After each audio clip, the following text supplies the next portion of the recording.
Hello everyone. आज हम पढ़ने वाले हैं होस्टिंग के बारे में। तो एक जावास्क्रिप्ट का ये बहुत ही इम्पॉर्टेंट टॉपिक है। मोस्ट ऑफ द इंटरव्यूज़ में ये पूछा जाता है। तो हम इसे समझते हैं लाइन बाय लाइन, और जावास्क्रिप्ट के इंजन पे ये कैसे काम करता है, किस तरीके से इसकी बैकएंड फंक्शनैलिटी चलती है, तो इसके बारे में हम पढ़ते हैं। So first of all, JavaScript होता क्या है, उसकी डेफिनेशन क्या है, पहले वो समझते हैं हम। JavaScript hosting is a behavior where the interpreter appears to move the declaration of the function, okay, note कर लेना, declaration of the function, variable and classes to the top of the scope during the compilation phase. So ये बहुत important है, compilation phase and before the code is executed. ये बहुत ही ये two phases जो है ये बहुत ही इम्पोर्टेंट है। तो हम इसको वन बाय वन समझते हैं कि ये लिखा क्या है, क्योंकि टॉप ऑफ दी स्कोप ये चीज़ें अभी थोड़ी लिटिल बिट कन्फ्यूज़न वाली है। तो हम इसको पहले समझते हैं कि जावास्क्रिप्ट इंजन में ये कैसे काम करता है, फिर उसके बाद धीरे धीरे ये आपको चीज़ें क्लियर होती चली जाएंगी कि टॉप ऑफ द स्कोप क्या होता है, कंपाइलेशन फेज़ क्या होता है, एग्जीक्यूशन फेज़ क्या होता है। ठीक है, तो पहला स्टेप है, जब भी हम कोड लिखते हैं, लाइक हमने लिखा var a=10 console.log a, b var b=5। Okay, ये हमने 3 लाइन का एक कोड लिखा है। इसमें जावास्क्रिप्ट जो रीड करना स्टार्ट करेगा फ्रॉम टॉप टू बॉटम। ये टॉप है, ये बॉटम है। ठीक है, टॉप टू बॉटम ये स्टार्ट होगा। टॉप टू बॉटम में जब ये रीड करना स्टार्ट होता है तो हमारा ये कोड जो है टू फेज़ में डिवाइड हो जाता है। एक फेज़ होता है क्रिएटर फेज़, ठीक है। दूसरा होता है एग्जीक्यूशन फेज़, ठीक है। ये टू फेज़ में जावास्क्रिप्ट इंजन वर्क करता है। तो हम समझते हैं पहले कि क्रिएशन फेज़ में क्या होता है। ठीक है, क्रिएशन फेज़ में जो ये स्टेप 2 है, इसमें देखिए ये जो हमारे हमने दो वेरिएबल लिए var a var b, इसमें इनिशियल वैल्यू जो हम उसमें असाइन करते हैं। लाइक क्रिएशन फेज़ में जो हमारा जावास्क्रिप्ट का इंजन है वो var a और var b को एक इनिशियल वैल्यू असाइन करता है। Like you can see here var a enters, like जब ये लाइन रीड होगी तो var a इसमें एंटर होगा, ठीक है। एंड देन इनिशियल वैल्यू जो मैं बता रहा था, इनिशियल वैल्यू ये इसको अनडिफाइंड असाइंड हो जाएगी, ठीक है। Similarly for the var b। अब एक चीज़ यहाँ पे याद रखना कि इसमें जो कंसोल है वो लिखा है मैंने स्टेप 3 में कि अभी रन नहीं होगा, मतलब वो डायरेक्ट एग्जीक्यूशन फेज़ में जाता है, ठीक है। यहाँ पे एंटर करता है console.log, डायरेक्ट यहाँ पे एग्जीक्यूशन फेज़ में एंटर करेगा, ठीक है। तो यहाँ तक समझ में आ गया। क्रिएटर फेज़ क्या होता है, क्रिएटर फेज़ में var a और var b इनिशियलाइज होते हैं, एंड इसमें हम इसकी इनिशियल वैल्यू, इसमें जावास्क्रिप्ट इंजन जो है इनिशियल वैल्यू से असाइन करता है जो होता है अनडिफाइंड। उसके बाद थर्ड स्टेप आता है जो होता है एग्जीक्यूशन फेज़, ठीक है। अब मैंने यहाँ पे एक एग्जीक्यूशन फेज़ बताता हूँ आपको। एग्जीक्यूशन फेज़ का मतलब होता है इसमें वेरिएबल्स को वैल्यू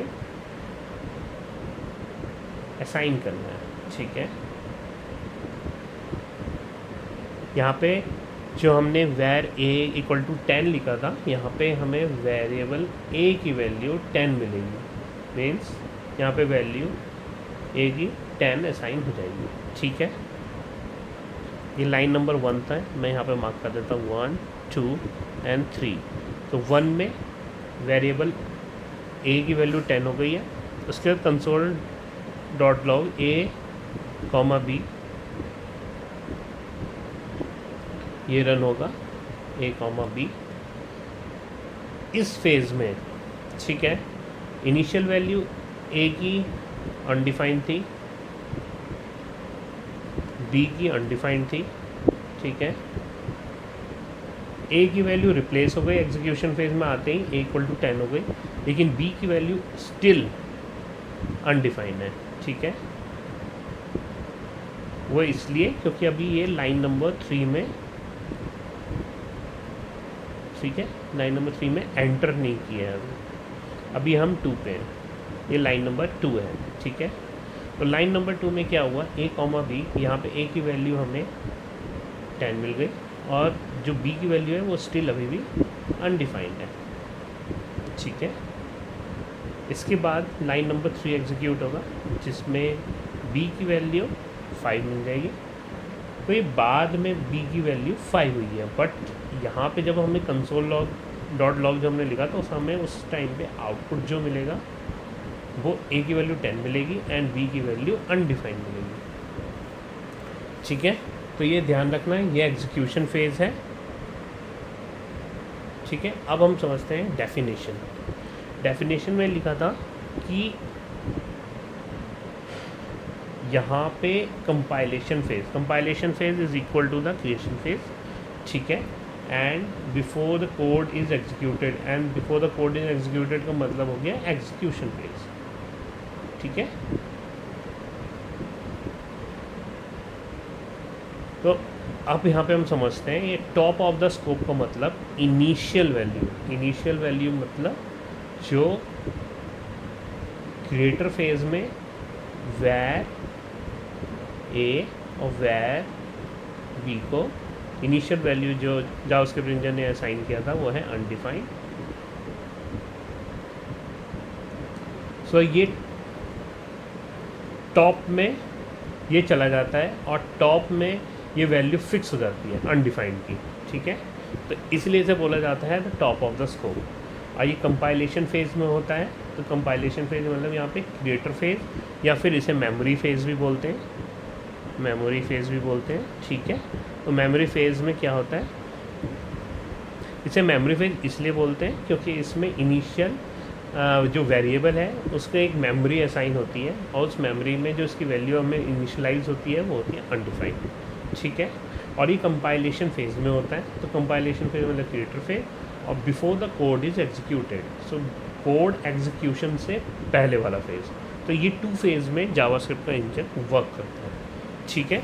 अब मैं आपको एक बार समरी बता देता हूँ ओवरऑल, फिर इस पर हम कुछ क्वेश्चंस की प्रैक्टिस करेंगे नेक्स्ट वीडियो में। समरी ये है, लाइक स्टेप 5 एक फाइनल बता देता हूँ आपको कि किस तरीके से पूरा कोड रन हुआ ताकि आपको ईज़िली हो जाए फाइनल समरी समझने में, लाइक पूरे वीडियो में क्या हुआ। हमने यहाँ पे 3 लाइन का कोड लिखा था, var a equal to 10 console dot log, ठीक है, ए कॉमा बी और वैर बी इक्वल टू 5। ये 3 लाइन का कोड था। एग्जीक्यूशन स्टार्ट हुआ फ्रॉम टॉप टू बॉटम, ठीक है। जब ये एग्जीक्यूशन स्टार्ट हुआ तो जावास्क्रिप्ट इंजन ने इसको 2 पार्ट्स में ब्रेक कर दिया, ठीक है। ये हो गया क्रिएटर फेज और ये हो गया एग्जीक्यूशन,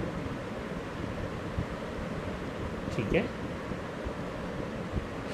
जब ये टॉप टू बॉटम ये स्कैन करना शुरू किया, मतलब रीड करना शुरू किया जावास्क्रिप्ट इंजन ने, तो वैर ए की वैल्यू इनिशियली अनडिफाइंड असाइन कर दिया और वैर बी की वैल्यू भी अनडिफाइंड असाइन कर दिया। इसे हम मेमोरी फेज भी बोलते हैं, ठीक है। उसके बाद स्टेप 2 जाता है एग्जीक्यूशन फेज में। एग्जीक्यूशन फेज में ए की वैल्यू हमें 10 मिल जाती है, उसके बाद कंसोल होता है, ठीक है, ए कॉमा बी। यहाँ पे ए की वैल्यू 10 है लेकिन बी की वैल्यू अभी भी अनडिफाइंड है, ठीक है, ठीक है। उसके बाद बी की वैल्यू 5 आती है। कंसोल डॉट लॉग, जब आपसे इंटरव्यू में क्वेश्चन पूछा जाएगा कि क्या आउटपुट आएगा, तो आउटपुट आपको लिखना होगा 10 कॉमा अनडिफाइंड, ठीक है, ये इसका करेक्ट आउटपुट है। अब b की वैल्यू 5 लाइन नंबर 3 में असाइन हो रही है।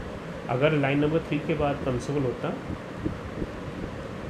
और वहाँ पे हम a,5 भी देते तो यहाँ पर ये 10,5 कंसोल होता, ठीक है। तो ये ध्यान रखना है, एक फाइनल कॉन्सेप्ट यही है कि मेमोरी टेबल पहले, एग्जीक्यूशन जो फेज़ है वो बाद में होता है, ठीक है। ये बहुत इम्पोर्टेंट कॉन्सेप्ट है, इसे अब बिल्कुल आप मतलब इसको रिकॉल करिए बार बार जब ये क्वेश्चन हम सॉल्व करेंगे इस पर। तो ये चीज़ कॉन्सेप्ट है, ये आपको ध्यान में रखना होगा, इसी के बेसिस पे ही आप होस्टिंग के क्वेश्चन रिजॉल्व कर पाएंगे। तो मिलते हैं नेक्स्ट वीडियो में, मैं आपको 10 to 15 क्वेश्चन उसमें होस्टिंग पे ही आपको क्वेश्चंस प्रोवाइड करूँगा ताकि ईजिली आपको ये सारा कॉन्सेप्ट लर्न हो जाए, ठीक है। Okay, thank you.